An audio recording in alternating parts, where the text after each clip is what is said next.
파스꾼 동절기 문화 인사드립니다. 목요 강설 연월TV 윤목사입니다.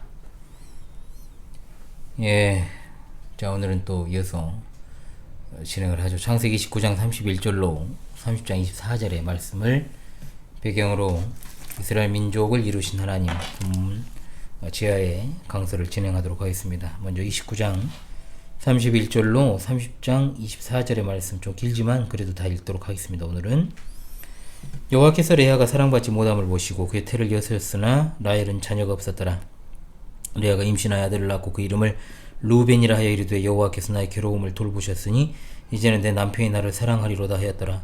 그가 다시 임신하여 아들을 낳고 이르되 여호와께서 내가 사랑받지 못함을 들으셨으므로 내게 이 아들도 주셨다 도다 하고 그의 이름을 시몬이라 했으며, 그가 또 임신하여 아들을 낳고 이르되 내가 그에게 새 아들을 낳았으니 내 남편이 지금부터 나와 연합하리로다 하고 그의 이름을 레위라 하였으며, 그가 또 임신하여 아들을 낳고 이르되 내가 이제는 여호와를 찬송하리로다 하고 이로 말미암아 그가 그의 이름을 유다라 하였고 그의 출산이 멈추었더라. 라헬이 자기가 야곱에게서 아들을 낳지 못함을 보고 그의 언니를 시기하여 야곱에게 이르되 내게 자식을 낳게 하라. 그렇지 아니하면 내가 죽겠노라. 야곱이 라헬에게 성을 내어 이르되 그대를 임신하지 못하게 하시는 이는 하나님이시니 내가 하나님을 대신하겠느냐. 라헬이 이르되 내 여종 비라에게로 들어가라. 그가 아들을 낳아 내 무릎에 두르니 그러면 나도 그로 말미암아 자식을 얻겠노라 하고 그의 시녀 빌하를 남편에게 아내로 주매 야곱이 그에게로 들어갔더니 빌하가 임신하여 야곱에게 아들을 낳은지라. 라헬이 이르되 하나님이 내 억울함을 푸시려고 내 호소를 들으사 내게 아들을 주셨다 하고 이로 말미암아 그의 이름을 단이라 하였으며, 라헬의 시녀 빌하가 다시 임신하여 둘째 아들을 야곱에게 낳음에 라헬이 이르되 내가 언니와 크게 경쟁하여 이겼다 하고 그의 이름을 납달리라 하였더라. 레아가 자기 출산이 멈춤을 보고 그의 시녀 실바를 데려다가 야곱에게 주어 아내로 삼게 하였더니 레아의 시녀 실바가 야곱에게서 아들을 낳음에 레아가 이르되 복되도다 하고 그의 이름을 가시라 하였으며, 레아의 시녀 실바가 둘째 아들을 야곱에게 낳음에 레아가 이르되 기쁘도다 모든 딸들이 나를 기쁜 자라 하리로다 하고 그의 이름을 아셀이라 하였더라. 밀 거둘 때 루벤이 나가서 들에서 합 한 채를 얻어 그의 어머니 레아에게 드렸더니 라헬이 레아에게 이르되 언니 아들의 합 한 채를 청구하노라. 레아가 그에게 이르되 내가 내 남편을 빼앗은 것이 작은 일이냐. 그런데 내가 내 아들의 합 한 채도 빼앗고자 하느냐. 라헬이 이르되 그러면 언니의 아들의 합 한 채 대신에 오늘 밤에 내 남편이 언니와 동침하리라 하니라. 저물 때 야곱이 들에서 돌아오매 레아가 나와서 그를 영접하며 이르되 내게로 들어오라. 내가 내 아들의 합 한 채로 당신을 샀노라. 그 밤에 야곱이 그와 동침하였더라. 하나님이 레아의 소원을 들으셨으므로 그가 임신하여 다섯째 아들을 야곱에게 낳은지라. 레아가 이르되 내가 내 시녀를 내 남편에게 주었으므로 하나님이 내게 그 값을 주셨다 하고 그의 이름을 이사가리라 하였으며, 레아가 다시 임신하여 여섯째 아들을 야곱에게 낳은지라. 레아가 이르되 하나님이 내게 후한 선물을 주시도다. 내가 남편에게 여섯 아들을 낳았으니 이제는 그가 나와 함께 살리라 하고 그의 이름을 스불론이라 하였으며, 그 후에 그가 딸을 낳고 그의 이름을 디나라 하였더라. 하나님이 라헬을 생각하신지라. 하나님이 그의 소원을 들으시고 그의 태를 여셨으므로 그가 임신하여 아들을 낳고 이르되 하나님이 내 부끄러움을 씻으셨다 하고 그 이름을 요셉이라 하니 여호와는 다시 다른 아들을 내게 더하시기를 원하노라 하였더라. 아멘. 자 여기까지죠. 아이 낳기 경쟁을 보면서 저도 그 다음까지 읽어버리려고 했네요. 자 오늘 본문은 이제 이스라엘이 어떻게 해서 12지파가 형성이 되었는지에 대한 기원이다 라고 할 수가 있겠습니다. 물론 여기에는 이제 막내 베냐민의 출생은 빠져 있습니다. 앞선 11명의 출생의 과정이 그대로 기록되어 있죠. 이 12지파는 구약교회를 가리키는 것이고 신약의 12사도는 신약교회를 가리키며 요한계시록에 나오는 24장로는 신구약시대 하나님께 택함받은 모든 성도를 가리키는 숫자로 나타나고 있죠. 12라는 숫자는 그래서 의미가 있습니다. 지금까지 족장들이 후손을 갖게 되는 과정은 참 험난했어요. 물론 야곱도 순탄한 건 아니었지만 야곱 때에 와서는 좀 지금까지와는 다른 방식으로 하나님께서 언약의 자녀를 주시는 걸 보게 되죠. 야곱의 할아버지 아브라함 때 하나님께서는 오직 사라의 몸에서 날짜가 언약의 후손이라 하셨습니다. 그래서 사라의 종이었던 하갈에게서 난 이스마엘이 아닙니다. 사라와 사이에서 태어난 이삭이 언약의 후손이 되었고, 아버지 이삭은 리브가를 통해 쌍둥이를 갖게 되었지만 그 가운데 하나님은 에서가 아닌 야곱을 선택하셨고 야곱이 언약의 후손이 되었습니다.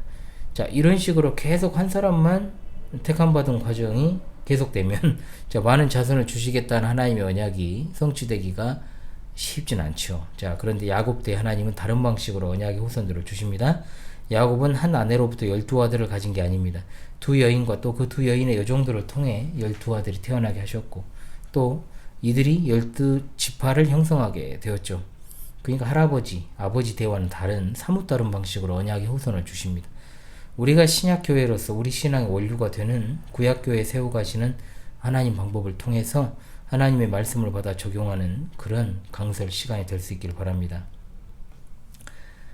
제가 어린 시절입니다. 창세기의 이 부분을 읽으면서 언제적이냐면 초등학교 한 3, 4학년 때일 거예요. 아마 참 신기하다는 생각을 했어요.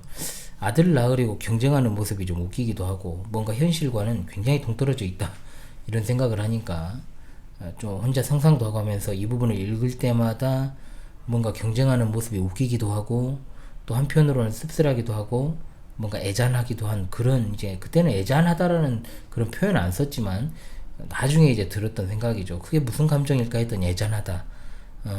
다채로운 감정이 있었던 거죠. 그리고 왜 이런 내용들이 자 성경은 뭐 한두 군데가 아니죠. 왜 이런 내용들이 성경에 기록되어 있을까 그런 생각도 한 적이 있습니다. 아이 낳기 경쟁이라는 부제를 붙여도 될 만큼 자매끼리의 경쟁이 여종까지 동원되어 진행되고 있다. 사실 이런 모습이 그대로 거슬러 올라가지 않아도 지금 세대 한두 대만 거슬러 올라가도 비일비재했잖아요. 그러니까 우리 민족의 역사 가운데 가장 문제가 많았고 또 개인적으로는 16세기에 없어지는 것이 좋았다고 생각하는 조선왕조 이씨 조선왕조 시절에 여인들은 참 비참한 생활을 했잖아요. 그 중에 이제 7거지약이 있잖아요. 7거지약 뭡니까? 아내를 내쫓을 수 있는 7가지 조건. 그 가운데 뭐가 있냐면 이제 자식 못 낳는 거. 자, 이게 들어 있습니다. 사실 남자가 문제가 있을지도 모르는 상황에서 지금처럼 의학이 발달하지 않은 상황에서 자식 못 낳으면 여자에게 모든 화살이 이제 다 날아가죠. 여자한테 모든 책임을 전가했다는 거예요. 여자가 존재하는 이유, 자녀를 생산해야 되는 거. 자, 그 가운데서도 특히 아들을 생산하지 않으면 또 자식을 낳은 게 아니죠. 자, 그러므로 이 일을 하지 못하는 여자는 사람 취급을 받지 못했고 한마디로 저주받은 것과 마찬가지의 취급을 받았다라고 하는 게 사실입니다. 자, 아직도 이제 정근대적 사고방식을 가진 사람들이 좀 있죠.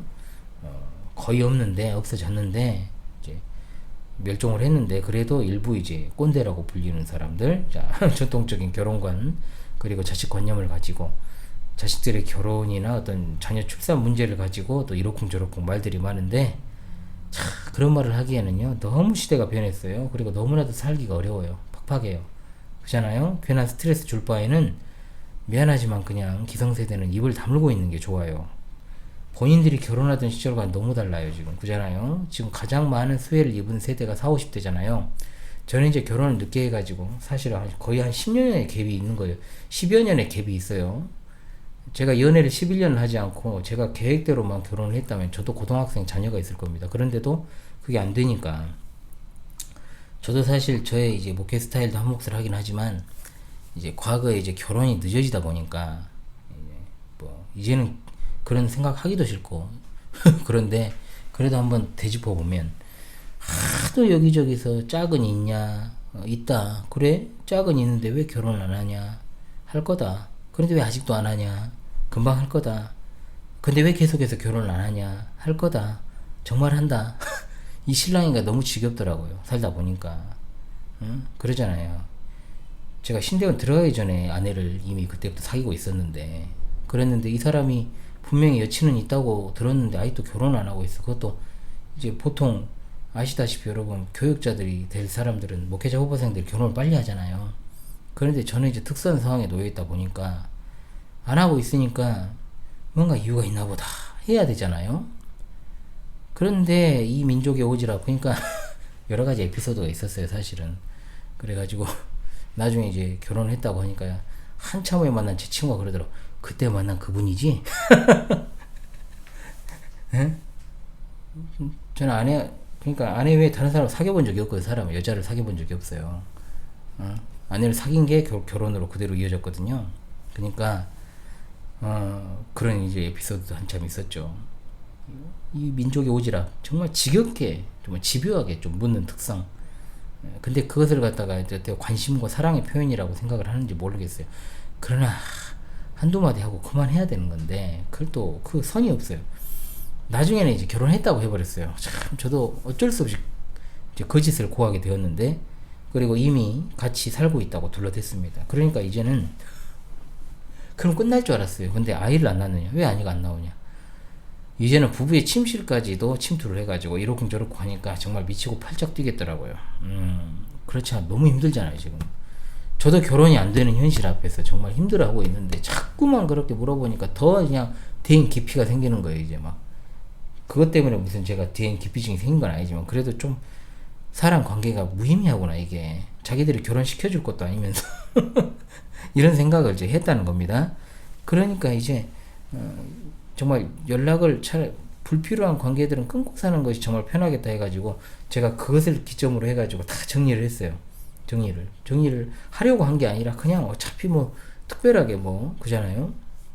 목사될 사람이 무슨 문어발 같이 그렇게 막 그물망 같이 그렇게 인간관계가 많아봤자 좋을 게 하나도 없거든요. 그래서 그때 이제 웬만한 관계가 많이 정리가 됐습니다.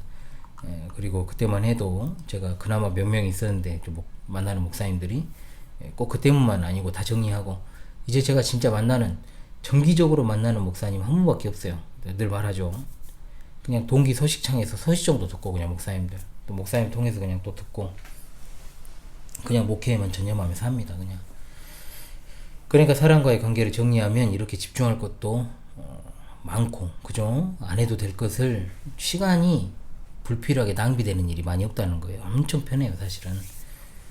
어찌 제가 과거에 일부러 결혼 늦게 하고 뭐 일부러 일을 안 가졌겠어요?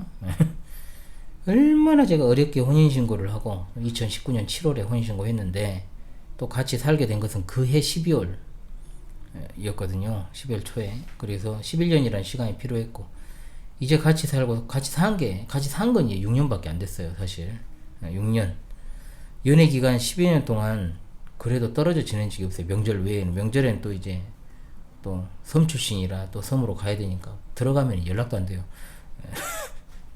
그래서 까매져 갖고 오고 그죠. 이제 아빠 도와서 일하고 오니까 일하러 가는 거지 뭐 명절 새로 가는 게 아니었어요. 거의 그러니까 그 외에는 하루 종일 같이 있고 뭐 그죠. 같이 살아도 똑같아요. 그냥 우리는 그냥 이제는 부부 명의로 된 그냥 집에서 거주하고 있는 거 그죠. 편하게 이루 말할 수가 없죠. 다른 목회자 부부들과는 다르게 좀 보편적인 형태로 형성된 가정은 아니니까 진짜. 당시에는 그저 때 되면 아이도 주실 것이라고 생각했는데 아이가 바로 또 안 생기더라고. 그래가지고 그래도 어려움 많은 부부에 비하면 그래도 크게 어려움 없이 시은이를 주셨다고 생각하고 또 그 다음에 시진이를 바로 또 안겨주셨죠. 무슨 이야기를 하려고 이렇게 또 개인사를 또 이렇게 푸냐. 어찌되었든 요즘은 시대가 많이 달라졌고 독신으로 사는 사람도 많고 뭐 자발적 독신도 있고 뭐 그렇습니다만은 자녀를 못 가진 사람도 많고 일부러 자녀 안 갖는 딩크족이라는 사람들 뭐 후회하는 이야기들도 많이 하는데 어찌되었든 일부 사람들을 제외하고 자녀 없다고 불쌍한 시선으로 보는 사람도 이제는 드물어요. 나이 들어서는 좀 외롭긴 하겠지만 그죠? 이 정도 수준. 일단 삶이 너무 어려우니까 결혼은 언제 하냐 왜 아이는 안 낳느냐 이 질문은 이제 못합니다. 하면 안 돼요. 전부터 하면 안 됐었어요. 이제 만약에 하면 서로 불편해지고 못 볼 수 있어요 이제. 그러죠. 그러나 우리 앞선 세대 그리고 무엇보다 오늘 본문에 야곱이 살아가던 이 고대 사회 구조 자체가 달랐어요. 그러니까 우리 앞선 세대만 해도 그러잖아요. 농경사회는 노동력이 근본 아닙니까? 즉 생존을 위해서는 남자가 많아야 돼요. 자, 따라서 자녀가 많다는 것 자체가 부의 상징이고 힘의 원천 아닙니까? 노동력이 많이 확보되어야 더 많이 생산해낼 수 있으니까 아들을 낳아야 된다. 아들을 낳아야 된다. 그리고 축적된 부는 아들을 통해 또 유산으로 상속이 되고 그죠? 부의 대물림이죠. 따라서 가난도 대물림이 됩니다. 아들이 없다는 거 뭐냐? 농경사회에서는 그냥 끝나는 거예요. 그냥 멸문입니다. 멸문지화죠. 그게 가문이 없어지는 것이고 자기 존재도 사라지는 것이고. 자, 이런 관점에서 오늘 본문을 봐야 왜 이렇게 이 여자들이 아들 낳는 것에 목을 맸는지를 이해할 수 있다는 거예요. 이들에게 있어서 아들 낳는 건 생존의 문제였다. 12지파가 형성되는 과정을 보면 이스라엘 패턴이 이제 반복이 돼요. 그대로 역사에서. 일단 야곱이 지금 12아들을 갖게 된 지역이 약속의 땅 가나안이 아니고 형의 낯을 피하여 피시노엔 외삼촌 라반의 집이잖아요. 그런데 그 외삼촌이 좋은 사람이 아니잖아요. 야곱을 노예로 부려먹으라고 작정한 아주 느자고 없는 삼촌이잖아요. 그죠? 그래서 20년이라는 시간을 말이 외삼촌이지 그냥 완전히 그냥 종살이 한 거죠. 그냥 그래도 묵묵하게 일만 했던 야곱. 그러나 혹독한 상황임에도 자녀를 많이 낳았어요. 또 가축 때도 번성하게 되고요. 이것은 다 하나님의 은혜죠. 자, 인간의 노력으로 된 게 아니죠. 할아버지 아브라함 때도 흉년이 드니까 이집트로 가잖아요. 위기의 순간은 있었지만 되려 많은 재물을 또 확보해서 나옵니다. 나중에 이스라엘도 이집트에서 무려 200만이 넘는 큰 민족을 이루어 나오는데 또 재물 받아서 나오잖아요. 예물을. 바벨론의 포로로 끌려갔을 때도 같은 패턴이 계속 이제 반복이 됩니다. 우리 삶은 다르냐? 우리 삶은 아닙니다. 우리 삶도 계속해서 포로의 삶이고 외국인의 삶이고 나그네의 삶이잖아요. 정착을 하게 된 것 같아 안심하고 있어도 또 그게 아니고 끊임없는 방황으로 점철된 삶이다 라고 하는 것, 그 여정이라는 거죠. 세상은 우리에게 호의적이지가 않아요. 이 세상의 법은 하나님의 법과 너무나 다르니까. 야곱 보세요. 평안한 삶을 살며 현실에 안주하며 자녀를 낳고 길렀느냐? 아니라는 거예요. 그러니까 여러분, 믿음 없는 자들을 신뢰하면 안 되겠죠. 그것이 정말로 우리가 편한 거예요. 살아가는데 언제나 자기들의 유익을 따라 움직이는 자들이고 또 어떻게 해서든 이용해 먹으려는 자들이니까. 그런데 이런 상황에서도 하나님의 백성들은 계속해서 자녀를 낳고 또 그렇게 살아가야 된다. 번성해야 된다. 물론 현 세대 중에는 이제 우리 교회를 기준으로 봤을 때는 자녀 출산이 다 이제 중단됐죠. 현 세대는 저 같은 세대에 있는 분들은요, 그럴 수도 없고 마지막 이제 소망은 저죠. 전데 저도 이제 여기서 정리를 했거든요. 이제 자녀 출산은. 그래서 이제는 다음 세대가 믿음의 가정을 이루는 거, 그리고 새 생명을 낳는 거, 무엇보다 영적인 생명을 품어서 길러내는 것, 이게 이제 핵심이죠. 자, 그것이 바로 우리가 존재하는 이유 아니겠습니까? 12지파는 4명의 어머니로부터 각기 출생을 했어요. 레아, 라헬, 자, 자매 사이지만 아버지 모략으로 이제 정적이 되어버렸죠. 그런데 다른 2명은 이 2사람의 여종, 야곱의 아내가 되었습니다. 그러니까 어머니가 다른 이 12명의 아들들도 미묘하겠죠. 서로 간에 긴장관계가 있고 서열이 있죠. 아버지만 같으니까. 오늘날 교회도 마찬가지예요. 큰 교회일수록 정말 다양하고 다채로운 사람들이 많이 모여 있습니다. 자, 우리처럼 작은 교회, 그리고 상당수가 이미 어느 정도 이제 다 엮여져 있는, 그렇지만 핏줄이라고 해도 서로가 그렇잖아요. 미묘하게 저마다 좀 결도 다르고 약간씩 성격도 다르고, 오히려 혈연이 좀 많이 있으면 어때요? 다른 곳에서는 일어나지 않는 좀 그런 게 있어요. 갈등. 한계 정도 명백하고요. 자, 이런 것은 장단은 있어요. 다. 따라서 구성원 가운데 어떤 특정인이 자기나 자기 가족의 유익만을 추구하려고 하면 당연히 다툼이 생깁니다. 실제로 야곱의 아들들이 아버지에게 사랑받는 요셉을 시기해서 죽이려고 하다가 상인한테 팔아버리잖아요. 노예상한테. 그래서 교회는 특정 구조로 이제 편중되어 있다기보다 이제 다양성이 좀 필요하다라고 저는 예전부터 생각을 해요. 정말 중요하죠, 이게. 그러니까 제가 그렇게 믿음의 가정 하나 정말 제가 간절하게 바라고 또 원했던 겁니다. 또 오늘 본문에서 강조하는 걸 눈여겨볼 필요가 있습니다. 뭐냐, 이 여인들이 자녀를 갖게 될 때 그들의 노력으로 갖게 된 게 아니라 하나님이 그들의 태를 열어서 갖게 하셨다. 이거 진짜 중요하죠. 하나님께서 원하시는 대로 자녀를 주셨다는 겁니다. 그러니까 안타깝게도 레아는 그잖아, 자기가 입으로 말하잖아요. 남편에게 사랑을 못 받아요. 일단은 레아가 별로 안 예뻐서 그러냐, 그런 것도 있겠지만 보다 근본적인 이유는 뭐냐면 야곱의 입장에서 라헬한테 완전히 빠져 있었고 사랑을 했잖아요. 근데 라헬과 결혼하려고 열심히 일했는데 레아가 라헬 자에 딱 들어와 버린 거잖아요. 레아 입장은 정말 억울하지만 야곱 입장이 그렇다는 거예요. 정말 미웠을 거예요. 그러나 레아 입장에서 억울해요. 자기는 정당하게 아버지가 하라고 하니까 결혼회식을 다 치르고 정식 아내가 되었음에도 아버지 욕심 때문에 남편으로부터 미움받이가 돼버린 거. 하나님은 이런 레아의 억울함과 아픔을 아신 거예요. 그리고 그의 태를 열어주셨죠. 사랑 안 해도 애는 생겨요. 이렇게. 그죠? 이건 다 부부관계 안에 있는 분들은 다 공감을 하실 겁니다.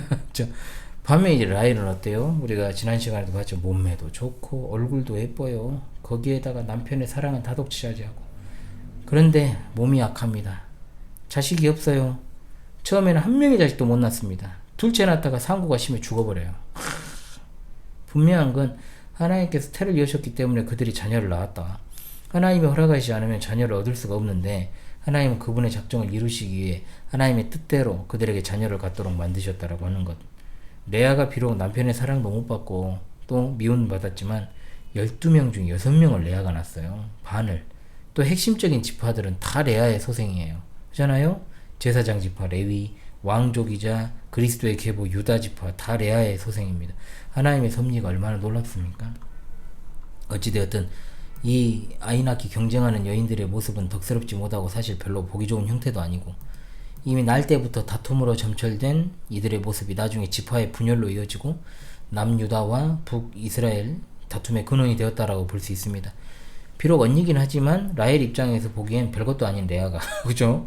자, 4명이나 아들을 낳았는데도 스스로 본처라 자부하는 라헬은 한 명도 못 낳으니까 이제 남편에게 바가지를 긁잖아요. 자식 낳게 하라고 막 하면서 나 죽어볼라니까 막 이러잖아요. 이게 자살하겠다는 말은 아니고 자식을 못 낳으면 나는 죽은 자나 마찬가지다라는 뜻입니다. 그러나 레아가 아이를 4명이나 낳은 걸 보면 야곱의 문제는 아니죠. 분명 라헬의 문제임에도 그녀는 레아에 대해서 시기하여 중내산해한 거예요. 그래서는 아니겠지만 공교롭게도 진짜 아이나 다 죽어버립니다. 그러니까 야곱이 화를 내죠. 왜 화를 냈는지 알아야 돼요. 마누라가 자꾸 바가지 긁으니까 버럭 화가 난 거 아니고, 야곱은 라헬밖에 없어요. 라헬밖에 모르는 인간이에요. 나중에도 그대로 이어지거든요. 이게 그게 이제 그 사랑이, 라헬에 대한 사랑이 요셉으로 이어지잖아요. 라헬과 결혼하기 위해서 수십 년을 노예처럼 일해온 사람이에요. 그런데 그런 라헬이 죽는다고 하니까 화를 낸 거지, 바가지 긁혀가지고 발칵하고 화를 낸 게 아니에요. 이처럼 야곱은 라헬밖에 모릅니다. 그러니까 나중에도 라헬이 낳은 자식들만 아주 그냥 특별하게 대하잖아요. 정말 라헬을 사랑했던 것 같아요. 자, 그리고 그의 말, 하나님이 임신하지 못하게 하는 것이다, 이렇게 하는 것도 신앙적인 말이 아니에요. 착각하면 안 됩니다. 하나님한테 그냥 책임 떠넘기는 거예요. 할아버지도 약속의 자녀를 낳으려고 25년을 기다렸잖아요. 아버지 이삭도 20년 동안 자녀를 못 낳았어요. 그런데 종을 들여 대신해가지고 아이를 낳거나 하지 않았고 리브가를 위해서 기도했다고만 나오거든요. 아버지는. 그러니 야곱은 무책임하잖아요. 아내를 위해서 기도하지 않고 불임은 하나님 탓이다고, 내 탓이냐고 이렇게 해버린 거. 또 라헬도 리브가처럼 때를 기다려야 되는데 자기 힘으로 아이를 가지려고 자기 시녀 비라를 갖다가 야곱한테 줘가지고 단과 납달리를 낳게 하잖아요. 그러니까 레아도 자기 하녀 실바를 통해 갓과 아셀을 또 낳잖아요. 출산 전쟁이죠. 그리고 이제 라헬도 자기가 직접 아이를 낳고 싶어 하던 와중에 어느 날 이제 루벤이, 이제 시간이 흐르잖아요. 많이 흐르니까 루벤이 이제 컸죠. 그래가지고 귀한 식물을 들에서 득템합니다. 합한채라는 건데 설명하면 복잡하고 길어지니까 쉽게 말하면 임신에 도움이 되는 약용식물이다 라고 보면 되겠습니다. 굉장히 구하기 어려운 것이니까 자, 루벤이 이제 엄마 생각해가지고 레아 갖다 준 거예요. 그러니까 라헬이 그 소식을 듣고 야, 그거 놔주라 그런 거예요. 그리고 거절할 수 없는 제안을 하죠. 합한채를 주는 대신에 오늘 밤 남편의 침선은 언니 장막이다 라고 한 거죠. 라헬 생각에 4명 낳고 별 소식 없으니까 별일이야 있겠어. 근데 합한채를 얻는 대신에 그날 남편을 보낸 거예요. 여인천하죠 완전히 여러분 이거. 그러니까 이것만 봐도 야곱은 라헬의 장막이 있는 거예요. 그냥 사는 거예요. 대외적으로는 분명 레아가 정실이고 라헬이 첩인데 실질적으로 라헬은 자기가 본처라고 생각하고 살았을 거예요. 당연하죠. 그런데 라헬의 기대하는 날 레아는 아들의 소원을 하나님께 아뢰었고 하나님은 그것을 들으시고 태를 열어주십니다.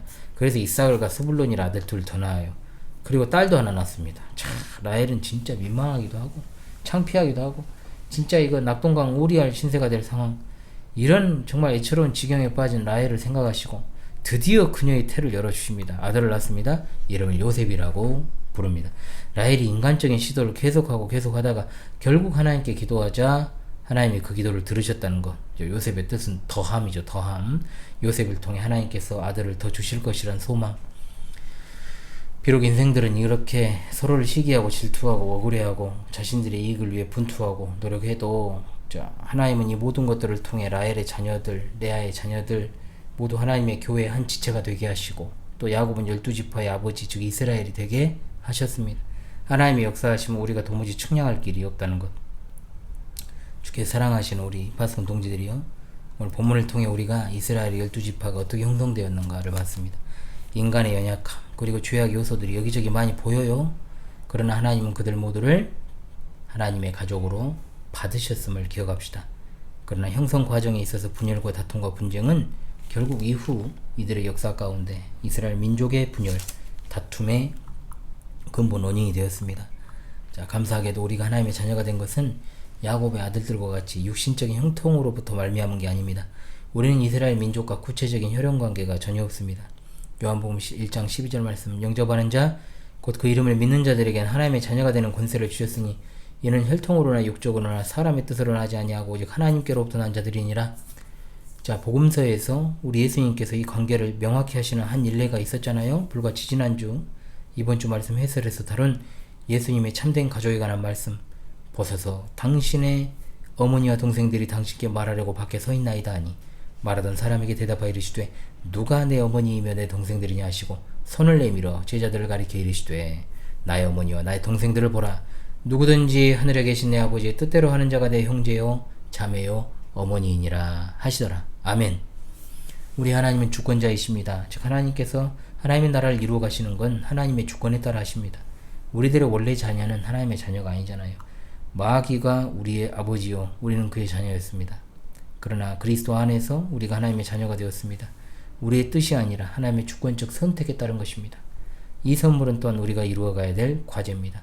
육신적 혈통이 아니라 진정으로 다른 출신과 다른 배경과 다른 환경에서 살아가던 자들과 더불어 연합하여 영적으로 한 지체가 되는 것이 하나님의 뜻입니다. 여러분들 가운데 그잖아요. 저를 포함하여 더 이상 자녀를 출산할 계획이 없고 출산할 수 없거나 또 해더라도 얼마든지 우리의 영적으로 새 생명을 배태할 수 있다는 겁니다. 우리의 연약함과 어리숙함과 아직도 변화되지 못한 측면과 그리고 죄악에도 불구하고 하나님께서 그 부르신 그 사실을 생각하면서 하나님을 영화롭게 하는 여러분 모두가 되시기를 바랍니다. 하나님의 교회를 위해 새 생명을 품고 기도하며 출산해 나갑시다. 또한 우리의 삶 곳곳에서 하나님의 영광이 나타나게 합시다. 그것이 곧 하나님 나라 확장의 기초가 되는 줄을 믿습니다. 우리 주님 곧 오십니다. 할렐루야. 아멘. 496장 찬송하고 목요 강설을 마무리하겠습니다. 496장 찬송하고 목요 강설 마무리합니다. 새벽부터 우리 사랑함으로써 저녁까지 씨를 뿌려봅시다. 열매 차차 익어 곡식 거둘 때에 기쁨으로 단을 거두리로다. 거두리로다. 거두리로다. 기쁨으로 단을 거두리로다. 거두리로다. 거두리로다. 기쁨으로 단을 거두리로다. 비가 오는 것과 바람 부는 것을 겁을 내지 말고 뿌려봅시다. 일을 마쳐 놓고 곡식 거둘 때에 기쁨으로 단을 거두리로다. 거두리로다. 거두리로다. 기쁨으로 단을 거두리로다. 거두리로다. 거두리로다. 기쁨으로 단을 거두리로다. 씨를 뿌릴 때에 나지 아니할까 염려하며 심히 애탈지라도 나중 예수께서 칭찬하시리니 기쁨으로 단을 거두리로다. 거두리로다. 거두리로다. 기쁨으로 단을 거두리로다. 거두리로다. 거두리로다. 기쁨으로 단을 거두리로다.